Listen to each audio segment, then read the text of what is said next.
సస్యశ్యామలం చేయడం. నేను మళ్ళీ చెప్తా ఉన్నా, మీరే కదా ఫామ్ ఏందది రైతు డిక్లరేషన్, మీ రాహుల్ గాంధీ వరంగల్కి వచ్చి ఇన్ని మాటలు చెప్పిండు. ఒక్కటని అమలైందా? ఇంట్లో ఒకటేసారి రుణమాఫీ అన్నారు. 50,000 కోట్ల రుణమాఫీని 12,000 కోట్లకు కుదించి చేతులు దులుపుకున్నారు, అవతల పడ్డారు, అయిపోయింది అంటున్నారు. 12,000 కోట్లు దాటలే ఇంకా ఈరోజు కూడా. మళ్ళీ మాట్లాడితే సిగ్గు లేకుండా 21,000 కోట్లు అని చెప్తారు. మీకు ఇదివరకు కూడా చెప్పినా, మళ్ళీ కూడా చెప్తా ఉన్నా, ఇందులో ఒక్కటని అమలైందా?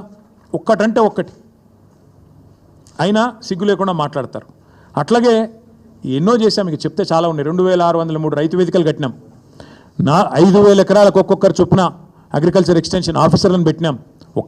ఏదో మాటలతోనో డైలాగులతోనో కాలేదు తెలంగాణలో వ్యవసాయ విస్తరణ. కేసీఆర్ గారి నాయకత్వంలో అకుంఠిత దీక్షలాగా, ఒక తపస్సులాగా చేస్తే ఇన్ని రంగాలకు కలబోతా, సాగునీరు, విద్యుత్తు, అట్లాగే ఇరిగేషను, ఇవన్నీ కలిస్తే, గ్రామీణాభివృద్ధి కలిస్తే వాటి సమాహారంగా అల్టిమేట్గా తెలంగాణ ఇలా భారతదేశంలో నెంబర్ 1 అయింది.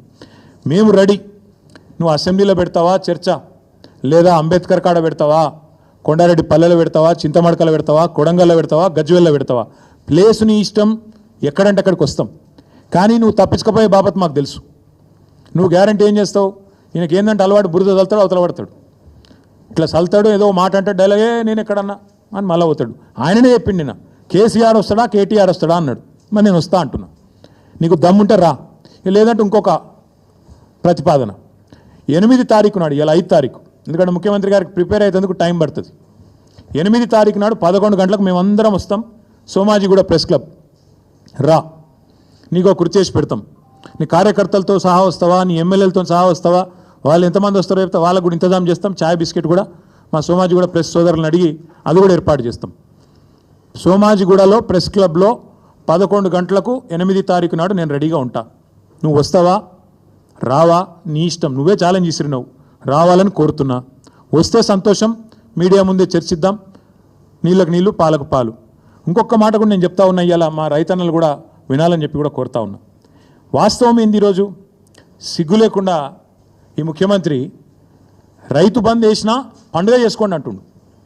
మొన్ననే మా ప్రశాంత్ రెడ్డి గారు, జగదీష్ రెడ్డి గారు ఇక్కడ చెప్పినారు, మేము ఒకసారి వేయలేదు, 11 సార్లు మొత్తం 73,000 కోట్ల రూపాయలు రైతుల ఖాతాల్లో వేసినాం. కానీ ఎన్నడూ గింత హడావుడి, గింత ఆర్భాటం అయితే చేయలేదు.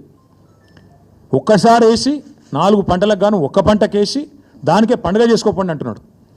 వాస్తవం ఏంది అసలు? ఇవాళ రైతులకు ఎగ్గొట్టిందంతా, యాక్చువల్గా ఇచ్చిందంతా రేవంత్ రెడ్డి ప్రభుత్వం. మీరు చెప్పింది ఏంది అసలు, ఇచ్చింది ఏంది? మీరు చెప్పింది ఏంది? రైతు భరోసా ఎకరానికి 15,000 ఇస్తామని చెప్పినావు నువ్వు. కేసీఆర్ 10,000 ఇస్తున్నాడు బిచ్చం వేసినట్టు, నేను 15,000 ఇస్తా అన్నావు. కేసీఆర్ 2 పంటలకు ఇస్తున్నాడు, నేను 3 పంటలకు ఇస్తా అన్నావు. ఇవాళ ఏం చేస్తున్నావు మరి? ఇచ్చినావా ఎక్కడైనా 15,000? అసలు రైతు భరోసా పేరుకు అర్థం ఉందా, తాత్పర్యం ఉందా? ఇంకొక మాట కూడా అడుగుతా ఉన్నా రేవంత్ రెడ్డిని నేను, నువ్వే కదా ఉత్తరం రాస్తే కౌలు రైతులకు 22 లక్షల మంది కౌలు రైతులకు ఉత్తరం రాసిండి మొగోడు. మీ అందరికీ నేను రాగానే ఇస్తా, ఇచ్చేస్తూనే ఉన్నా, వస్తూనే ఉన్నా, ఇస్తా అని చెప్పి రెచ్చగొట్టిండు. ఇవాళ అసలు రైతులకు ఎగ్గొట్టింది, పట్టదారులకు ఎగ్గొట్టింది ఈ 4 పంటలు కలిపి 24,000 కోట్లు, కౌలు రైతులకు ఎగ్గొట్టింది 15,000 కోట్లు. మొత్తం కలిపితే ఈ ప్రభుత్వం ఒక్క రైతు బంధులనే ఎగ్గొట్టింది 39,000 కోట్లు. ఎట్లా లెక్క అంటారా మీరు? ఆ లెక్క కూడా నేను తీసుకొచ్చినా, మీరు చూసుకోవచ్చు. ఒక్కొక్క ఎకరానికి ఎంత ఎగ్గొట్టిండు, మొత్తం కలిపి 39,000 కోట్లు ఎగ్గొట్టిండు ఒక రైతు బంధువులనే. ఇక రైతు రుణమాఫీ తీసుకుంటే అక్కడ దాదాపు 38,000 కోట్లు ఎగ్గొట్టిండు. 50,000 కోట్ల లెక్కను 12,000కు రౌండ్ ఆఫ్ చేసి ఆడొక 38,000 కోట్లు ఎగ్గొట్టిండు. రైతు బంధులో ఇంకో 39,000 కోట్లు ఎగ్గొట్టిండు. ఎట్లా అంటారా? 2023-24 రబీలో ఒక్కొక్క ఎకరానికి ఆనాడు 2,500 ఎగ్గొట్టిండు, 5,000 ఇచ్చి చేతులు దులుపుకున్నాడు. అప్పుడే ఎలక్షన్ అయిందన్నాడు. అప్పుడు కేసీఆర్ గారు పెట్టిన 7,500 కోట్లు ఇచ్చిండు. ఇచ్చి 2,500 ఎకరానికి అప్పుడే ఎగ్గొట్టిండు. తర్వాత ఒక పంట అయితే మొత్తానికి ఎగ్గొట్టిండు.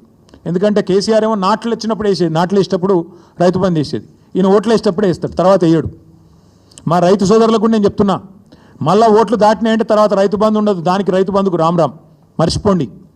రేవంత్ రెడ్డి గారి ప్రభుత్వం రైతు బంధును ఎగ్గొడుతుంది, ఏదో ఒకటి చెప్పి తప్పించుకుంటుంది.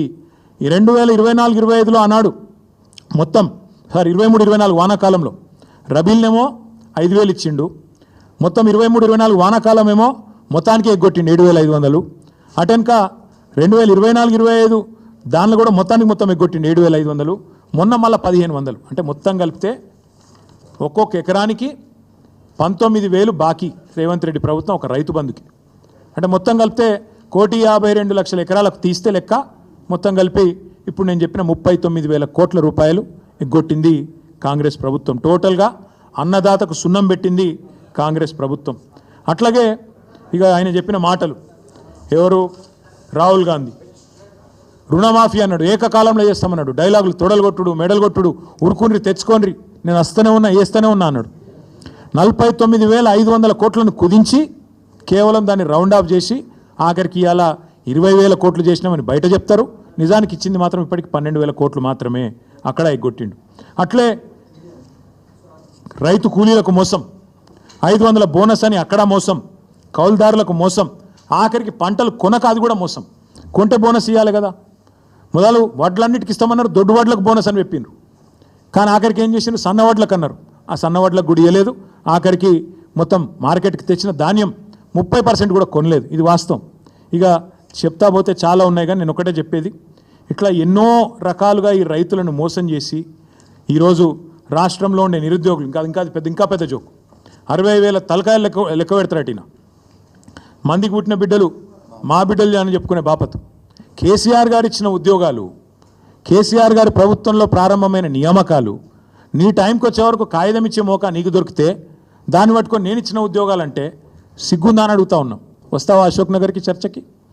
అశోక్ నగర్లో పెడదామా, వస్తావా? నిరుద్యోగుల మధ్యన చర్చ వచ్చింది కదా. నువ్వు మీ రాహుల్ గాంధీ ఛాయ్ తాగి పోజులు కొట్టి తెలుగులో ట్వీట్ పెట్టి మొదటి సంవత్సరంలో 2 లక్షల ఉద్యోగాలు ఇస్తాం అని నరికి 2 ఉద్యోగాలు మాత్రం సంపాదించుకొని నువ్వోటి ఆయనోటి తప్పించుకొని తిరుగుతున్నారు కదా. వస్తావా అశోక్ నగర్కి చర్చకి? దమ్ముందా, సిగ్గుందా? మందికి పుట్టిన బిడ్డలు మా బిడ్డలని చెప్పుకోనికే. ఈ మాట ఎందుకు అంటున్నా అంటే ఇవాళ తెలంగాణలోని ప్రతి వర్గం నీ మోసాన్ని అర్థం చేసుకున్నది. ఇవాళ మా మహిళా తల్లులు 1,00,00,000 మందిని కోటీశ్వరులను చేస్తాను డైలాగులు కొడుతున్నావు కదా, నువ్వు కోటీశ్వరులను చేసినేమో కానీ వాళ్ళకి 2,500 ఇస్తే చాలని చెప్పి వాళ్ళు ఎదురు చూస్తూ ఉన్నారు. 100 రోజులు ఇస్తా అన్నావు. 1,68,00,000 మంది ఆడబిడ్డలు ఎదురు చూస్తూ ఉన్నారు. 18 ఏళ్ళు నిండిన ఆడబిడ్డలు జనాభా లెక్కల ప్రకారం, మన ఓటర్ సంఖ్య ప్రకారం 1,68,00,000 మంది ఉన్నారు.